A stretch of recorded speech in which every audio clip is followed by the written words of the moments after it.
Welcome everybody to our first video series, Linux for Absolute Beginners. We all need to have a basic know-how about the Linux operating system because at some point of time in our career, we will need it. Even if we don't need it, there is nothing wrong in learning about a new operating system. Linux is present at the core of every infrastructure. It is straightforward and fast. But how do we get Linux on our computer? Do we have to dual boot and take the risk of boot loops and data loss? No, you don't need that. I will show you two simple methods by which you can have Linux machine up and running within minutes on your computer. Let's get started. So the first method is using the cloud virtual machine. You can use services from Amazon AWS or Google Cloud. You can check their documentation for further reading. I am not going in depth about the cloud VMs right now. We will discuss in the later videos. And the second method is using hypervisor software like VirtualBox and VMware. VirtualBox is open source, so I am recommending you to use VirtualBox. It is quite simple and it doesn't have any limits whatsoever.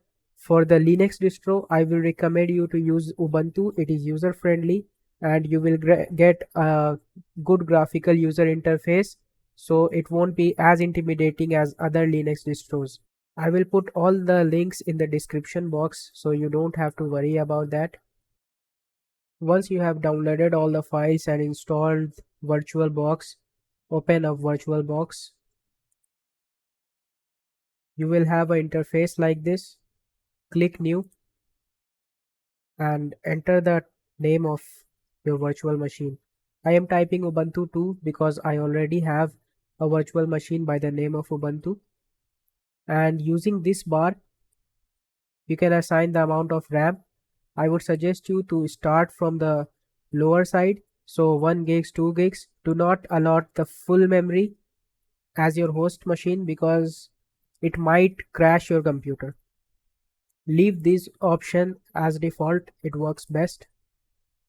Using this bar, you can assign the amount of storage or the hard disk space for your virtual machine. Leave all the rest by default, and that's it.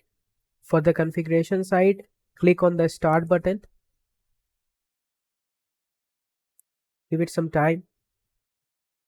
Now it is asking for the ISO. Click add and select the ISO file you have downloaded from the Ubuntu website.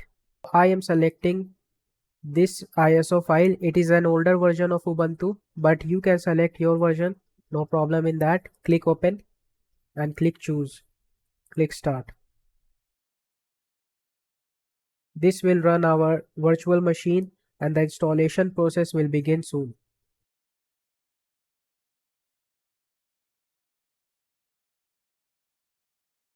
On this screen, you don't have to do anything. It is saying that it will erase and install Ubuntu, but don't worry, nothing will happen.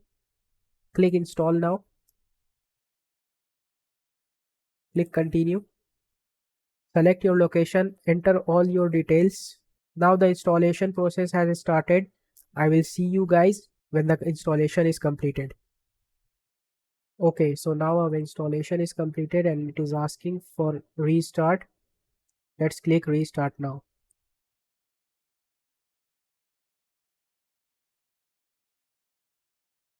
It is asking to press enter after removing the installation media. We do not require to remove the installation media, so just press enter.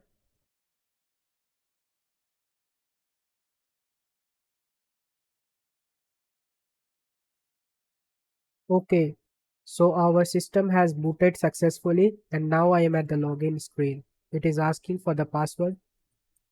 Click your username and enter your password. Press enter. And here it is, the classic Ubuntu desktop. It is asking for some configuration. I will skip this process. Next. No, don't send the system info. Next. You can configure as you want. I am just leaving all by default. So here is the machine, but you might be thinking that, oh my god, it is too small. So how do I fix that? You can click on view virtual screen and you can see that all the resolution is ghost right now. So what you can try is go to display settings and choose whatever the resolution you want. I am selecting 1080p and clicking on apply. Okay, that's more like it. If you press control, the right control plus F, you can toggle between the full screen mode. So if you press control plus F, you can have a seamless experience. So here is our app drawer and everything is working fine. For this video, I will stop right here. From the next video, we will start our Linux lesson. Thanks for watching.